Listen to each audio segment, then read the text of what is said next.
आज का जो अपना टॉपिक है वो है गाउस के नियम का थर्ड अनुप्रयोग, तीसरा अनुप्रयोग क्या है।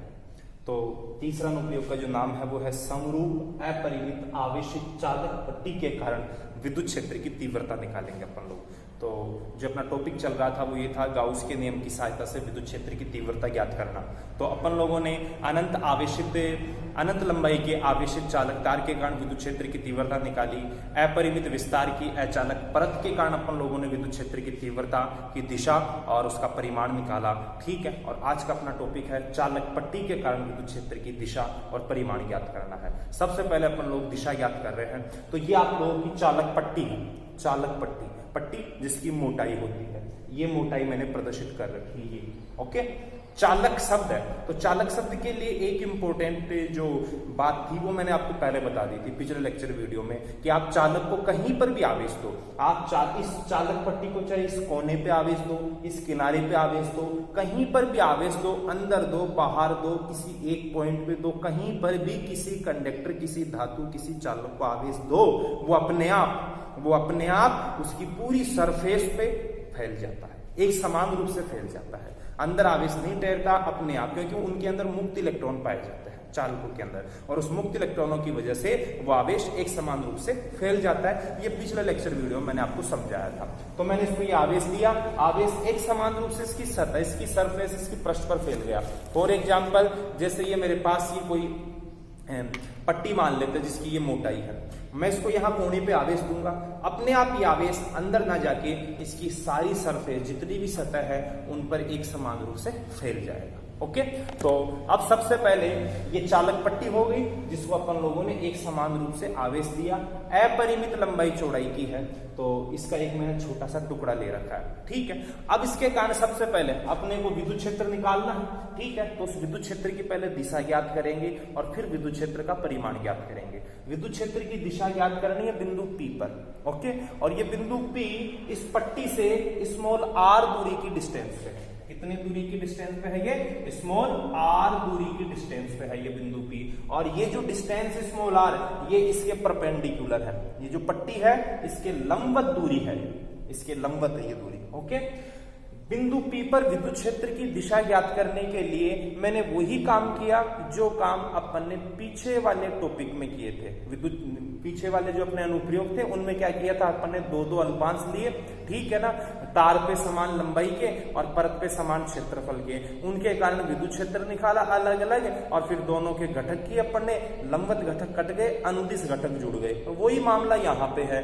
यहाँ पे चार्ज सतह पे है, सतह पे। ओके, सतह पे तैर रहा है, अंदर आंतरिक भाग में आयतन में आवेश नहीं है, इसकी सतह पर आवेश तैर रहा है और सतह का क्षेत्रफल होता है। अतः यहाँ पर भी जो मैं अल्पांश लूंगा, ये जो दो अल्पांश ले रहा हूं, ये इन अल्पांशों का भी क्षेत्रफल ही होगा, आयतन नहीं होगा। जैसे मैंने तार लिया था तो तार के पास लंबाई थी, अतः जो अल्पांश लिए उन अल्पांशों की लंबाई ली गई, रेखीय अल्पांश लिए गए। परत का क्षेत्रफल था, अतः जो अल्पांश लिए वो पृष्ठीय अल्पांश लिए गए। अब यहाँ पट्टी है, पट्टी का तो आयतन भी होता है, आंतरिक भाग होता है, लेकिन आंतरिक भाग में आवेश नहीं है, सतह पे है, अतः जो अल्पांश लूंगा वो सतह से लिया जाएगा, मतलब पृष्ठीय क्षेत्रफलीय अल्पांश होंगे। तो दो अल्पांश ले लिए अपन ने, ये और ये दो अल्पांश ले लिए, दोनों का क्षेत्रफल समान है। माना दोनों का क्षेत्रफल कितना है? DA। कितना है? DA है दोनों का क्षेत्रफल। मैंने कहा इस पट्टी के एकांक क्षेत्रफल पर आवेश की जो मात्रा है उसका मान है सिग्मा। एकांक क्षेत्रफल पर आवेश की मात्रा, पृष्ठ आवेश घनत्व का मान है सिग्मा। तो DA क्षेत्रफल पर आवेश की मात्रा कितनी होगी? तो सिग्मा DA। कितना होगा? Sigma DA। ओके, एकांक क्षेत्रफल पर आवेश की मात्रा, इस परत के एकांक क्षेत्रफल पर आवेश की मात्रा का मान सिग्मा, मतलब पृष्ठ आवेश घनत्व सिग्मा। तो ये दो मैंने जो अल्पांश लिए हैं छोटे छोटे पृष्ठ के, इन पर आवेश कितना होगा? तो चूंकि दोनों का क्षेत्रफल समान है अतः दोनों पर आवेश की मात्रा समान होगी, और कितनी होगी आवेश की मात्रा? सिग्मा इंटू DA होगी। ओके, अब दोनों अल्पांश पर आवेश की मात्रा समान है, दोनों अल्पांश की बिंदु P से जो दूरी है वो समान है। माना इस अल्पांश की बिंदु P से दूरी है x, तो इस दूसरे अल्पांश की भी बिंदु P से दूरी कितनी होगी? x, क्योंकि ऊपर और नीचे दो त्रिभुज बन रहे, दोनों त्रिभुज क्या है? सर्वांगसम है। वही पीछे वाली बात बार बार रिवाइज करने की जरूरत नहीं है। ठीक है, तो देखना दोनों अल्पांशों पर आवेश की मात्रा समान और दोनों दोनों आवेशित अल्पांशों की बिंदु P से दूरी समान, अतः दोनों आवेशित अल्पांशों के कारण बिंदु P पर उत्पन्न विद्युत क्षेत्र की तीव्रता का परिमाण भी क्या होगा, समान। ठीक है, पहले आवेशित अल्पांश के कारण बिंदु P पर उत्पन्न विद्युत क्षेत्र, दूसरे आवेशित अल्पांश के कारण बिंदु P पर उत्पन्न विद्युत क्षेत्र, दोनों विद्युत क्षेत्र बराबर होंगे DE, लेकिन दोनों विद्युत क्षेत्रों की दिशा अलग अलग है, DE वेक्टर और DE वेक्टर। इसके कारण इस अल्पांश के कारण विद्युत क्षेत्र इस डायरेक्शन में है और इस अल्पांश के कारण विद्युत क्षेत्र इस डायरेक्शन में है, दिशा अलग अलग है। तो अब यहाँ पे फाइनल दिशा किधर होगी वो निकालना है। मैंने इसमें थीटा माना तो ये सर्वांग त्रिभुज है दोनों, तो ये भी थीटा होगा। शीर्षाभिमुख कोण थीटा थीटा। अब अपन लोगों ने इस DE वेक्टर का थीटा वाली साइड में घटक कोस में आ गया, इधर आ गया साइन में, इसका भी इधर घटक आ गया कोस में, इधर आ गया साइन में। अब ये दोनों घटक डायरेक्शन में अपोजिट है, अपोजिट डायरेक्शन है दोनों की, और मैग्नीट्यूड दोनों का समान है, DE sin theta DE sin theta. तो ये तो एक दूसरे को कैंसिल कर रहे हैं और परिणामी ये दोनों जुड़ करके यहाँ बिंदु P पर परिणामी विद्युत क्षेत्र की क्या बता रहे हैं, दिशा बता रहे हैं। ये दोनों के दोनों DE cos थीटा और DE cos थीटा दोनों मिलकर के बिंदु P पर क्या बता रहे हैं, परिणामी विद्युत क्षेत्र की दिशा। तो इसमें भी आपने क्या कहा, इसमें भी आपका वही सेंटेंस आ रहा है क्या, कि चाहे परत हो चाहे पट्टी हो, उनके कारण उत्पन्न विद्युत क्षेत्र की जो दिशा है वो परत या पट्टी के लंबवत बाहर की ओर, किधर होगी, लंबवत बाहर की ओर। ठीक है, तो ये है चालक पट्टी के कारण विद्युत क्षेत्र की दिशा ज्ञात करने की विधि या तरीका, सिंपल है। अब इससे आगे अपन लोग निकालेंगे कि किसी चालक पट्टी के कारण इस बिंदु P पर उत्पन्न विद्युत क्षेत्र की तीव्रता का मान कितना होगा। तो अब निकालेंगे अपन लोग मान, ये था दिशा। तो अब विद्युत क्षेत्र की तीव्रता निकालने के लिए अपन लोग, ठीक है, इस चालक पट्टी के कारण इस बिंदु P पर विद्युत क्षेत्र की तीव्रता निकालने के लिए अपन लोग एक गाउसियन पृष्ठ की कल्पना करेंगे। ठीक है, गाउसियन पृष्ठ इस प्रकार से लेना आप लोगों को कि उसके प्रत्येक बिंदु पर विद्युत क्षेत्र की दिशा और परिमाण समान रहे और साथ में सदिश क्षेत्रफल और विद्युत क्षेत्र के बीच का कोण या तो 90 डिग्री या 0 डिग्री रहे। चूंकि ये दिया गया आवेश चालक पट्टी की सतह पर है, अंदर नहीं है, तो आवेश को ढकने के लिए अपन लोगों को सतह से बेलन को टच करना, ठीक है ना। तो मैंने एक R लंबाई का बेलन लिया और ये स्मॉल r क्या था, ये स्मॉल r इस बिंदु P की इस चालक पट्टी से लंबवत दूरी, ठीक है। तो मैंने इतनी ही दूरी, इतनी ही लंबाई का बेलन लिया और ये बेलन इस प्रकार से लिया, वो भी एक ही तरफ, देखिए इस चालक पट्टी के उधर जितना आवेश है उतना ही इधर है। तो अपन एक तरफ विद्युत क्षेत्र निकाल लेते, उतना ही उधर होगा, ठीक है। परिमाण समान होता है आवेश के, अब इस चालक पट्टी के ऊपर जो आवेश का परिमाण वो समान है, तो विद्युत क्षेत्र दोनों तरफ समान होगा। मैंने ये बेलन इस प्रकार से लिया कि इस बेलन का, जैसे ये इस हाथ को पट्टी मान लो, ये बेलन है, इस बेलन को इस प्रकार से संपर्क में रखना पड़ेगा। तो ये बेलन का जो एरिया है, ये एरिया, ठीक है, इतने एरिया के द्वारा आवेश को ढक लिया जाएगा और वो आवेश इस बेलन मतलब इस गाउसियन पृष्ठ के अंदर माना जाएगा, ठीक है। तो सबसे पहले मैं गाउस की प्रमेय से फ्लक्स निकालूंगा और फिर मैं फ्लक्स की परिभाषा से फ्लक्स निकालूंगा, फिर समीकरण 1 समीकरण 2 करके फ्लक्स के दोनों मान बराबर रख के विद्युत क्षेत्र की तीव्रता निकालेंगे। मैंने एक गाउसियन बेलन की कल्पना की है। इस गाउसियन बेलन की 3 सतह है, S1, S2, S3। इस गाउसियन पृष्ठ, इस गाउसियन बेलन को मैंने इस चालक पट्टी के इस प्रकार से संपर्क में लगाया। चालक पट्टी ऐसे है और बेलन ऐसे है, ये वाली सतह इस पट्टी को संपर्क में कर रही है, ठीक है। और अब अपन लोग यहाँ पे तीनों सतह पर 3 अल्पांश लेते हैं, DA क्षेत्रफल के, DA क्षेत्रफल के, DA क्षेत्रफल के, DA क्षेत्रफल के, ठीक है। तीनों अल्पांशों की विद्युत क्षेत्र से दिशा निकालते हैं। विद्युत क्षेत्र होगी लंबवत, विद्युत क्षेत्र की दिशा होगी लंबवत बाहर की ओर, तो विद्युत क्षेत्र की दिशा इधर और इधर, ठीक है। यहाँ सदिश क्षेत्रफल और विद्युत क्षेत्र के बीच का कोण है 0 डिग्री, यहाँ होगा 90 डिग्री। ये तीसरी सतह वक्र पृष्ठ है और यहाँ विद्युत क्षेत्र इधर और सदिश क्षेत्रफल उधर, तो हो नहीं सकता क्योंकि मैंने कहा था 180 डिग्री नहीं लेना अपने को, सेम डायरेक्शन में या 90 डिग्री में। तो इसका सदिश क्षेत्रफल इस सतह का सदिश क्षेत्रफल उधर ही होगा, अतः विद्युत क्षेत्र भी उधर, मतलब उधर का मतलब किधर, मतलब इस पट्टी के अंदर विद्युत क्षेत्र, और अपने को पता है पट्टी के अंदर ई इन पट्टी के अंदर विद्युत क्षेत्र कितना होता है, 0 होता है। ठीक है, तो ये मैंने तीनों सतह ली, तीनों सतह पर मैंने विद्युत क्षेत्र की तीव्रता और सदिश क्षेत्रफल के बीच के कोण मैंने प्रदर्शित कर दिए। और अब सबसे पहले फ्लक्स की परिभाषा के अनुसार फ्लक्स निकालेंगे, ठीक है ना, और फिर गाउस की प्रमेय के अनुसार। तो पहले तो ये देखो, इस बेलन ने इस पट्टी का कितना आवेश ढक लिया है, क्योंकि आवेश बंद आकृति के अंदर होना चाहिए। तो इस बेलन ने कितना आवेश ढक लिया है, इसके लिए आप लोग बेटा ये समझना, ये पट्टी है, ओके, और आप लोगों को इस पर ये रेड पेन के निशान दिख रहे होंगे आप लोगों को, ये चार्ज है, ठीक है। और अब मेरे पास ये गाउसियन पृष्ठ बेलन है, इस गाउसियन पृष्ठ की सहायता से मैं कितना चार्ज ढक पाऊंगा। अच्छा, इस बेलन की ये वृत्ताकार सतह, ये वृत्ताकार सतह H1 H2 दोनों वृत्ताकार सतह का क्षेत्रफल समान होगा। H1 बराबर H2 बराबर माना H है, दोनों का क्षेत्रफल H। ये है वक्र पृष्ठ का क्षेत्रफल, और वक्र पृष्ठ का क्षेत्रफल में H3 मान के चल रहा हूं, ओके।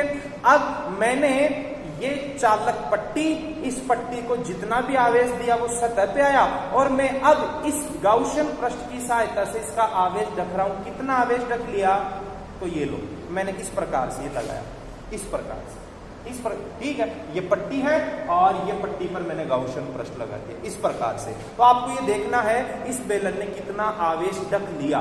तो अपन लोगों को पता है, ये लो मैंने ये मार्क कर दिया, आपको बीच में व्हाइट निशान दिख रहा होगा वृत्ताकार, ठीक है ना। तो इतना आवेश इस बेलन ने ढका, कितना आवेश, जितना इसका वृत्ताकार पृष्ठ का क्षेत्रफल है उतना एरिया आवेश का ढक चुका, ओके, उतना एरिया आवेश का ढक चुका है। तो बताओ आवेश कितना है इस बेलन के अंदर, इस बेलन ने कितने आवेश को ढका, तो गाउसियन पृष्ठ में परिबद्ध आवेश,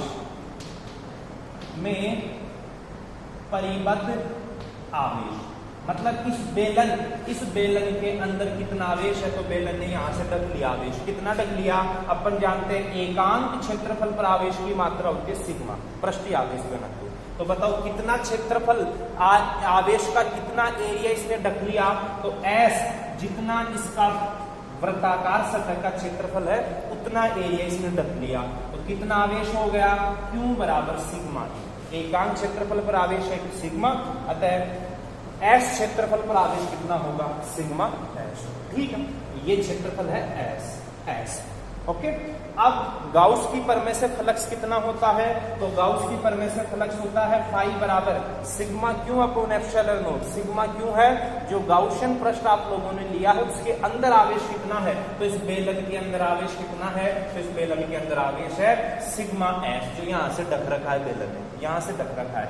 तो कुल आवेश हो गया sigma S upon epsilon not. समीकरण नंबर 1, गाउस की प्रमेय से फ्लक्स की परिभाषा, मतलब इस बेलन से कितना फ्लक्स गुजरेगा, तो इस बेलन से कितना फ्लक्स गुजरेगा, sigma S upon epsilon not. अब फ्लक्स की परिभाषा से फ्लक्स निकालना है। फ्लक्स की परिभाषा क्या कहती है, इधर देखना, मैं इस मान को, इस समीकरण को मैं ऊपर लिख देता हूं, उधर मेरे पास जगह है, ठीक है, यहां पे फाई बराबर सिग्मा एस अपॉन एप्सिलॉन, इसको समीकरण 1 दे देना, ओके। अब फ्लक्स की परिभाषा से फ्लक्स निकालना है, तो फ्लक्स की परिभाषा से फ्लक्स होगा, बंद आकृति का जो फ्लक्स है कितना होता है, close integral E vector dot ds vector होता है। और मैंने कहा था यदि किसी बंद आकृति की अलग अलग बहुत सारी सतह है तो उसका टोटल फ्लक्स कैसे निकालोगे, सभी सतहों का अलग अलग फ्लक्स निकाल लो और उनको जोड़ दो। इसकी 3 सतह है, H1 सतह, H2 सतह और H3 सतह। H1 H2 वृत्ताकार सतह है और H3 वक्र पृष्ठ है, ठीक है। तीनों का अलग अलग फ्लक्स निकालता हूं मैं, तो मैंने इसके 3 टुकड़े कर दिए। पहले तो हो गया H1 सतह का flux E vector dot ds plus अब हो गया H2 सतह का flux E vector dot ds vector, और प्लस अब हो गया H3 सतह का, तो E vector dot ds। Dot का चिन्ह खाते हो बेटा जी, तो आप लोग, अच्छा वो कोई जरूरी नहीं, आप लोग क्षेत्रफल को ds से भी प्रदर्शित कर सकते हो, क्षेत्रफल को ds से भी प्रदर्शित करते हो, ठीक है। तो वो कोई जरूरी नहीं है, जैसे मैंने ds ले लिया, एक लेना है लेकिन एक, ठीक है, एक, ये कभी जरूरी नहीं है कि आप ऐसे लो, ठीक है। अब यहाँ से डॉट हटाओ, तो अच्छी तरह से जानते हैं डॉट हटाएंगे तो cos थीटा का चिन्ह आएगा, किसका आएगा, cos थीटा का, ओके।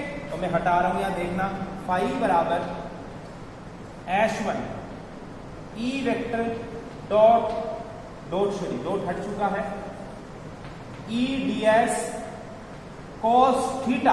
बताओ S1 सतह के लिए ई वेक्टर और ds वेक्टर के बीच का कोण कितना है, तो दोनों एक ही डायरेक्शन में है, 0 डिग्री, प्लस S2 सतह के लिए बताओ ई ds और cos कितना है, तो दोनों एक ही डायरेक्शन में है, E vector dot ds vector कितना डिग्री, 0 डिग्री।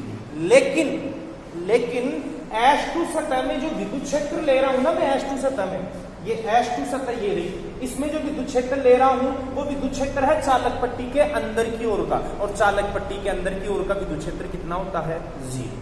कितना होता है, 0। तो यहाँ थीटा के कारण ये पद 0 नहीं होगा, ये विद्युत क्षेत्र के कारण ये पद कितना हो रहा है, 0, क्योंकि यहाँ अंदर की ओर का विद्युत क्षेत्र कितना है, 0 है। तो यहाँ पे ये वाला पद 0 हो जाएगा, ठीक है, क्योंकि यहाँ अंदर का विद्युत क्षेत्र अपन लोग काम में होंगे, अंदर का विद्युत क्षेत्र इन, और प्लस अब तीसरा पद है तीसरी सतह S3, तो S3 सतह के लिए E वेक्टर और ds वेक्टर के बीच का कोण है 90, तो cos 90 वैसे 0 हो गया, तो ये वाला तीसरी सतह का फ्लक्स भी 0 हो गया। दूसरी सतह का फ्लक्स 0 किस कारण हुआ, क्योंकि उसमें अंदर का विद्युत क्षेत्र ले रहे हैं, और अंदर का विद्युत क्षेत्र कितना होता है, 0, इसलिए फ्लक्स केवल किसका बचेगा, पहली सतह का फ्लक्स बचेगा।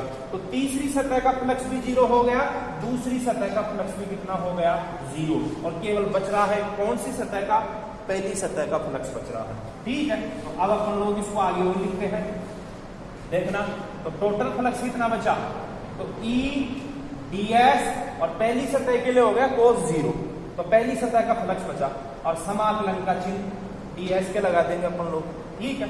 तो फाई बराबर हो गया E और ds का समाकलन हो गया s, और वो भी कौन सा, h1, लेकिन अपने को पता है वृत्ताकार सतह h1 और वृत्ताकार सतह h2 दोनों का क्षेत्रफल आपस में क्या है, बराबर, और माना दोनों का क्षेत्रफल कितना है, h है, कितना है, s, दोनों के क्षेत्रफल बराबर है, तो मैंने s ही लिख दिया यहाँ पे। तो ये आ गया फ्लक्स की परिभाषा से, फ्लक्स कितना आया, फ्लक्स की परिभाषा से फ्लक्स es, कितना आ रहा है, es। कैसे निकाला आप लोगों ने, तो आप लोगों को इस बेलन से पारित, इस बेलन से रिलेटेड, इस बेलन से संबंधित कुल फ्लक्स निकालना है।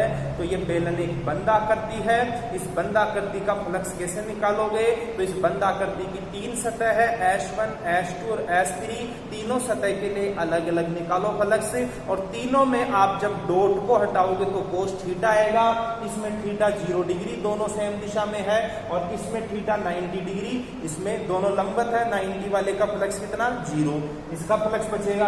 इसमें दोनों E वेक्टर और ds वेक्टर 0 डिग्री लेंगे, तो थीटा के कारण 0 नहीं हुआ, इसमें विद्युत क्षेत्र अपन अंदर का ले रहे हैं, और अंदर का विद्युत क्षेत्र कितना होगा, 0 होगा, चालक पट्टी के अंदर का, ठीक है। इसलिए इस सतह का फ्लक्स 0, तीसरी सतह का, वक्र सतह का फ्लक्स 0, केवल इस सतह का फ्लक्स बचा कितना, es, ठीक है। अब गाउस की प्रमेय से फ्लक्स है ये, और फ्लक्स की परिभाषा से फ्लक्स है ये, तो बेलन के लिए अपन लोगों ने फ्लक्स के 2 मान निकाले, और दोनों मानों को मैं आपस में अब बराबर करने जा रहा हूं, देखना, दोनों मानों को बराबर। तो फ्लक्स की परिभाषा से फ्लक्स आया es, और गाउस की प्रमेय के अनुसार फ्लक्स आया सिग्मा h/ε, S से S कैंसिल हो गया, तो किसी चालक पट्टी के कारण उत्पन्न विद्युत क्षेत्र की जो तीव्रता है उसका फॉर्मूला होता है σ/ε0, कितना होता है, σ/ε0, और दिशा, तो दिशा है इसके लंबवत बाहर की ओर, और दिशा यदि सदिश रूप में इसको प्रदर्शित करना चाहो तो यहाँ लगाओ वेक्टर, और यहाँ लगा दो n या r कुछ भी, और यहाँ n कौन सा एकांक सदिश है, तो यहाँ n है इस पट्टी के लंबवत बाहर की ओर का एकांक सदिश, इस पट्टी के लंबवत बाहर के अनुदिश एकांक सदिश है। तो इस प्रकार से अपन लोग निकाल सकते हैं किसी चालक पट्टी के कारण विद्युत क्षेत्र की तीव्रता, और यह विद्युत क्षेत्र की तीव्रता सिग्मा पृष्ठीय आवेश घनत्व की क्या आ रही है, समानुपाती। ठीक है, और ये विद्युत क्षेत्र की तीव्रता दूरी पर निर्भर नहीं कर रही, क्योंकि दूरी का पद ही नहीं आया इसके अंदर, लेकिन ये दूरी पे तभी निर्भर नहीं करेगी जब आप लोग इस पट्टी को अपरिमित लोगे, अनंत विस्तार की मानोगे, बहुत बड़ी मानोगे। और इसको बहुत बड़ी किस तुलना में मानेंगे कि ये दूरी तो कम हो और ये पट्टी बहुत बड़ी हो। ठीक है, तो इस प्रकार से आप लोगों को किसी चालक पट्टी के लिए विद्युत क्षेत्र की पहले दिशा निकालनी है और फिर विद्युत क्षेत्र का आप लोगों को परिमाण ज्ञात करना है। तो ओके बेटा, ये गाउस का जो नियम था उसके 3 अनुप्रयोग, और अब आगे के जो अनुप्रयोग है वो है चालक गोला और अचालक गोला। उसके लिए भी अपन लोग विद्युत क्षेत्र की तीव्रता निकालेंगे गाउस की पद्धति से। ओके बेटा, आज के लिए इतना ही।